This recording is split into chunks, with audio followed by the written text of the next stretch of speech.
wabarakatuh. Selamat datang di podcast Manajemen Strategi. Nah, baik. Jadi pada hari ini kita akan membahas mengenai topik yang sangat menarik seputar dunia pendidikan. Nah, sebelum itu, perkenalkan nama saya Siska Diarti sebagai pemandu podcast pada hari ini. Nah, di sini kami akan membahas mengenai konsep dasar manajemen strategi sebagai basis pengembangan pendidikan Islam. Nah, dimana kita ketahui bahwa konsep dasar manajemen strategi ini merupakan landasan penting dalam sebuah pengembangan pendidikan Islam. Nah, dalam konteks ini, manajemen strategi dapat membantu lembaga pendidikan Islam untuk merumuskan tujuan jangka panjang dan merencanakan langkah-langkah taktis dan mengelola sumber daya secara efisien.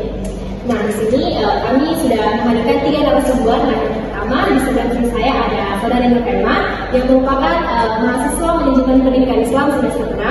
Nah, selanjutnya ada Saudari Cici Amalia yang juga merupakan mahasiswa manajemen pendidikan Islam semester 6. Begitupun dengan Saudara Ahmad Dahlan yang juga merupakan mahasiswa semester 6 manajemen pendidikan Islam. Nah, langsung saja di sini ada beberapa materi yang akan kami bahas. Yang pertama itu mengenai kapan kira-kira perumusan dari strategi ini dilaksanakan dan siapa yang berperan serta bagaimana implementasi dan evaluasi dari strategi itu sendiri. Nah, langsung saja kita minta pendapat dari narasumber pertama kita. Kepada Saudara Kema, saya persilakan. Baik, sebelumnya saya berterima kasih. Langsung saja, dalam perumusan strategi biasanya dilakukan pada awal siklus perencanaan. Seringkali secara tahunan atau sesuai dengan kebutuhan organisasi. Berbagai pemangku kepentingan berperan dalam proses ini, termasuk manajemen puncak, manajer fungsional, dan kadang-kadang konsultan eksternal untuk memberikan wawasan dan arahan. Dalam implementasi strategi, tanggung jawab tersebar di seluruh organisasi dengan manajemen puncak memberikan arahan dan pengawasan. Sedangkan manajer fungsional dan karyawan lainnya bertanggung jawab untuk menjalankan tindakan yang diperlukan sesuai dengan strategi yang ditetapkan. Kemudian evaluasi strategi dilakukan oleh manajemen puncak dan tim evaluasi khusus yang menunjukkan dan menganalisis data kinerja organisasi untuk menilai keberhasilan strategi dan menentukan apakah penyesuaian diperlukan.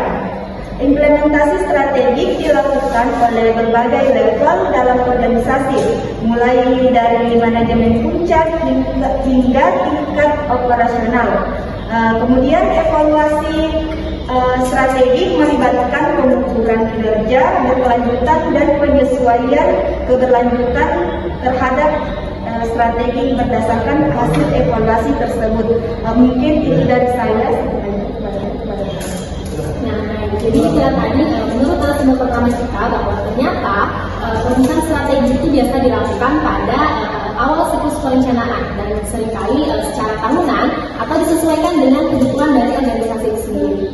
Nah, selanjutnya di sini mengenai perencanaan strategi dan perumusan strategi. Nah, menurut narasumber kedua kita, apakah perencanaan strategi dan perumusan strategi itu sendiri memiliki keterkaitan dan bagaimana hubungannya dalam manajemen strategi?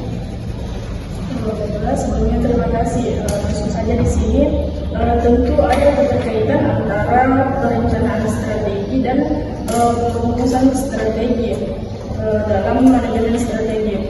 Di mana perencanaan strategi dan perumusan strategi memiliki keterkaitan yang erat dalam manajemen strategi yang mencakup proses identifikasi tujuan jangka panjang organisasi serta langkah-langkah yang akan diambil untuk mencapainya. Sementara perumusan strategi merupakan langkah konkret dalam perencanaan, memberikan fondasi yang kuat untuk mencapai keberhasilan jangka panjang bagi organisasi.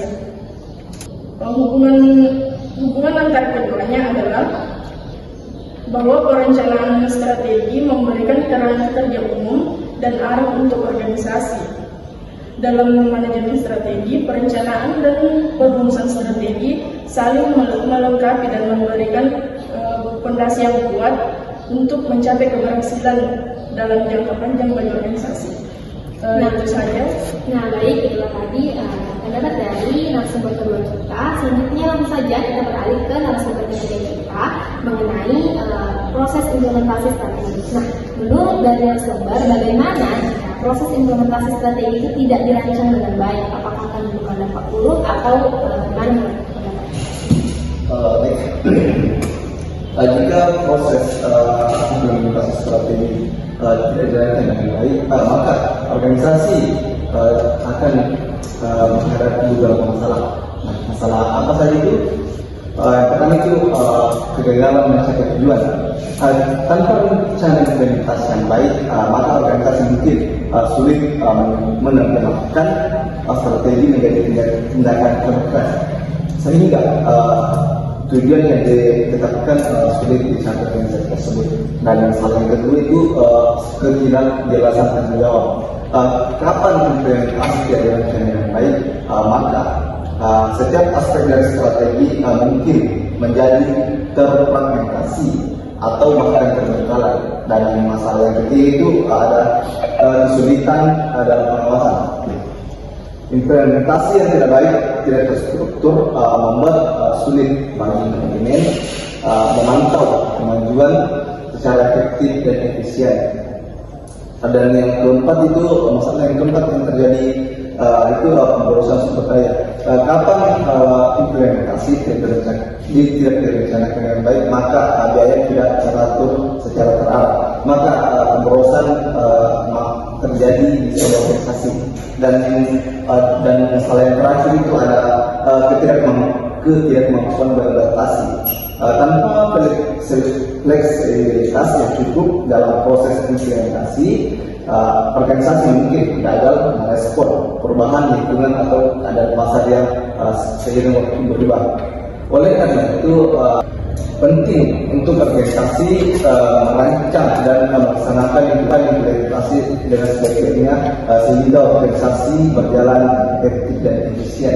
Mungkin itu sedikit dari saya kembalikan ke dari sisi Baik, jadi itu tadi pendapat dari sumber ketiga kita yang pendapatnya sangat menarik, mengatakan bahwa apabila proses implementasi strategi ini tidak dirancang dengan baik sebelumnya, maka dapat menimbulkan beberapa dampak buruk. Salah satunya yaitu kegagalan dalam mencapai tujuannya. Tanpa adanya perencanaan yang baik sebelum implementasi, organisasi pasti akan kesulitan untuk menentukan arah-arah atau bagaimana strategi atau tindakan selanjutnya yang harus dilakukan, sehingga tujuan yang telah dicapai ini akan lebih sulit untuk dicapai, bahkan akan terjadi kegagalan. Nah, itulah tadi diskusi yang kami lakukan. Dapat disimpulkan bahwa manajemen strategi ini penerapannya sangat penting bagi sebuah organisasi ataupun pada sebuah perguruan tinggi, di mana seperti yang kita dengar tadi bahwa melalui manajemen strategi maka sebuah organisasi akan memiliki arah yang lebih jelas lagi untuk mencapai tujuan yang telah ditentukan. Nah, semoga berdasarkan diskusi yang telah kami lakukan, teman-teman dapat memanfaatkan beberapa ilmu yang kami berikan. Dan apabila ada salah kata, mohon maafkan. Wassalamualaikum warahmatullahi wabarakatuh.